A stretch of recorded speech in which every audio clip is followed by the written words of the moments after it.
Hello বন্ধুরা, আসসালামু আলাইকুম। তো আজ নিয়ে চলে আসলাম আপনাদের জন্য কিভাবে একদম সহজে 5 মিনিটে রেডি হতে পারেন। তো প্রথমে দেখেন আমি একটা আমার রেগুলার সোনো যেটা ইউজ করি সেটা ইউজ করলাম। করার পরে জাস্ট কম্প্যাক্ট পাউডার তো সবার বাসায়ই আছে, এরকম একটা কম্প্যাক্ট নিয়ে এরকম করে আপনারা মুখে ঘষে ঘষে ঘষে ঘষে লাগিয়ে নেবেন। তো লাগানোর পরে দেখেন কি সুন্দর দেখা যাচ্ছে। এটা দূরে আমি সরিয়ে রাখলাম। রাখার পর এখন আমি নিয়ে নিলাম আমার সেই প্যালেট, আইশ্যাডো প্যালেট। অর্থাৎ এই আইশ্যাডো প্যালেট থেকেই আমি আজ সাজুগুজু সব কমপ্লিট করব। তো মনে হয় তো সবার বাসায় এরকম একটা আইশ্যাডো প্যালেট আছে। প্রথমে আমি আমার গাল দুটোকে দেখেন টমেটোর মতো লাল লাল করে নিলাম। যদিও টমেটোর মতো অতটা লাল না, তবুও যাই হোক লাল লাল করে নিলাম। নেওয়ার পরে তো দেখেন কেমন দেখা যাচ্ছে, ভালোই দেখা যাচ্ছে, আমার কাছে তো ভালোই লাগছে। তো আপনারা কিন্তু এভাবে একদম সহজে রেডি হতে পারেন। আর একটা আইশ্যাডো প্যালেট থেকে আপনাদের আমি দেখাবো কিভাবে সবচেয়ে সহজে রেডি হবেন। আর দেখেন আমি এই যে আবার নাকটাকে কন্ট্রোল করে নিচ্ছি। আমার নাকটা যদিও লম্বা, তারপরেও আরেকটু কন্ট্রোল করে নিলাম যাতে দেখতে অনেক বেশি সুন্দর লাগে। আর আপনারা এভাবে যদি সাজুগুজু করেন, আপনারা কিন্তু আপনার হাজব্যান্ডের প্যান্ট পরতে পরতে কিন্তু আপনারা এইভাবে সাজুগুজু করে নিতে পারবেন। তার রেডি হওয়ার আগেই কিন্তু আপনি এভাবে রেডি হয়ে যেতে পারবেন। তো দেখেন অনেকেই আছে যে রেডি হতে অনেক বেশি টাইম লাগে। তো আমি দেখেন আজকে একদম সহজভাবে আপনাদেরকে দেখাচ্ছি কীভাবে আপনারা 5 মিনিটে রেডি হতে পারেন।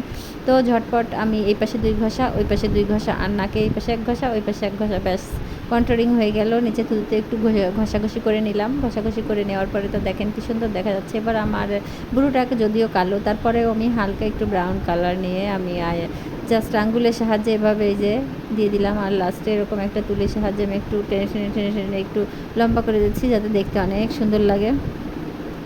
আর দেখলাম এর সাইডে আইশ্যাডো একটু না নিলে কেমন হয়, তো আমি এটাও আঙ্গুলের সাহায্যে নিয়ে নিলাম। নেওয়ার পরে ছোট্ট একটা তুলির সাহায্যে এটাকে আমি ডিপ করে দেব যাতে কোনো হার্শ লাইন না থাকে, দেখতে ভালোই লাগে মোটামুটি।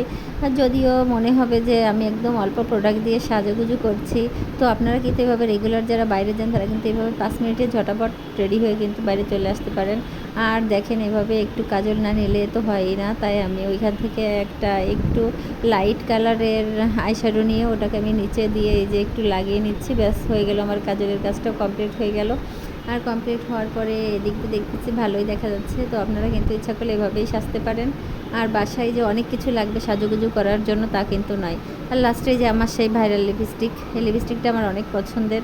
নিতে নিতে প্রায় শেষ হয়ে গেছে। এটাই মনে হয় আমার ফার্স্ট জীবনে এরকম একটা লিপস্টিক নিয়ে আমি লাস্ট পর্যন্ত নিছি। যাই হোক, লিপস্টিকটা নেওয়ার পরে ভালোই দেখা যাচ্ছে। তো দেখেন পুরাপুরি আমি কমপ্লিট। তো এখন দেখলাম একটু কীরকম ফাঁকা ফাঁকা লাগছে। হ্যাঁ তাই তো, আমি তো মাস্কারা নিই নাই, তো একটু মাস্কারাও নিয়ে নিলাম। মাস্কারা নেওয়ার পরে আমার যদিও পাপড়িগুলো অত বেশি বড় না, তারপরেও ভালোই দেখা যাচ্ছিলো, খারাপ লাগতেছিল না। লাস্টে একটু সেটিং স্প্রে দিয়ে দিলাম, না দিলেও প্রবলেম নেই, তারপরেও আছে কাছে তাই দিয়ে দিলাম। তো দেখেন আমার ফাইনাল লুক এটা। তো কেমন লাগলো আপনাদের আশা করি জানাবেন। আর কীরকম ভিডিও দেখতে চান অবশ্যই সেটাও জানাবেন। আর আমার পেজটাকে আপনারা অবশ্যই লাইক, কমেন্ট, সাপোর্ট করে রাখবেন। তো আজ এই পর্যন্ত, বাই।